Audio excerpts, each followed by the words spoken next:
ஆசிரியரும் திருடனும். மரியாதைக்குரிய ஒரு பள்ளி ஆசிரியர் சமீபத்தில் ஓய்வு பெற்றிருந்தார். அவரும் அவரது மனைவியும் போபாலில் உள்ள ஒரு ஃப்ளாட்டில் வசித்து வந்தனர். தசரா பண்டிகைக்கு அவர்கள் தங்கள் சொந்த ஊருக்கு செல்ல முடிவு செய்தனர். செல்வதற்கு முன் ஆசிரியர் தனக்குள் நினைத்து கொண்டார், நாம் இல்லாத போது ஒரு திருடன் உள்ளே நுழைந்தால் என்ன செய்வது? வீட்டில் பணம் இல்லாவிட்டாலும் அலமார்களை உடைத்து எல்லா இடங்களிலும் குழப்பம் விளைவிக்கலாம். எனவே தனது வீடு சேதமடையாமல் இருக்க அவர் மேசையில் ரூ.1000 மற்றும் ஒரு கடிதமும் வைத்தார். அன்புள்ள தெரியாத திருடனே, என் வீட்டிற்குள் நுழைய நீங்கள் எடுத்த முயற்சிக்கு மனமார்ந்த வாழ்த்துக்கள்.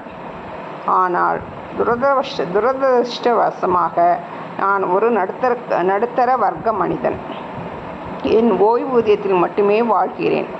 எனவே இங்கே மதிப்புமிக்க எதுவும் இல்லை. உங்கள் கடின உழைப்பும் விலைமதிப்பற்ற நேரமும் வீணாகிவிடும் என்று நான் வருத்தப்படுகிறேன். எனவே உங்கள் முயற்சிக்கு மரியாதை செலுத்தும் அடையாளமாக இந்த சிறிய தொகையை ஏற்றுக்கொள்ளுங்கள். மேலும் உங்கள் தொழிலில் திருட்டு நீங்கள் மேலும் வெற்றி பெற உதவ கீழே சில குறிப்புகளை நான் உங்களுக்கு தருகிறேன். மாஸ்டரின் அறிவுரை பின்வருமாறு வாசிக்கப்படுகிறது. 8வது மாடியில் ஒரு ஊழல் மந்திரி வசிக்கிறார். 7வது மாடியில் ஒரு வளைந்த சொத்து வியாபாரி. 6வது மாடி ஒரு கூட்டுறவு வங்கி தலைவர். 5வது மாடியில் ஒரு செல்வம் கொழிக்கும் தொழிலதிபர் கரார் பெருவழி. 4வது மாடியில் ஒரு பிரபல கைதேர்ந்த வழக்கறிஞர். 3வது மாடியில் ஒரு ஊழல் அரசியல்வாதி. அவர்களிடம் மலையளவு தங்கமும் பணமும் உள்ளன. உங்கள் வணிக வெற்றி அவர்களை சிறிதும் தொந்தரவு செய்யாது.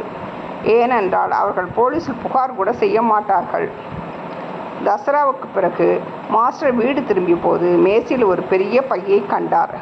உள்ளே ரூ.10,00,000 ரொக்கம் இருந்தது மற்றும் ஒரு கடிதம். மதிப்பிற்குரிய குருஜி, உங்கள் வழிகாட்டுதலுக்கும் போதனைக்கும் மனமார்ந்த நன்றி. நான் உங்கள் ஆலோசனை பின்பற்றினேன்.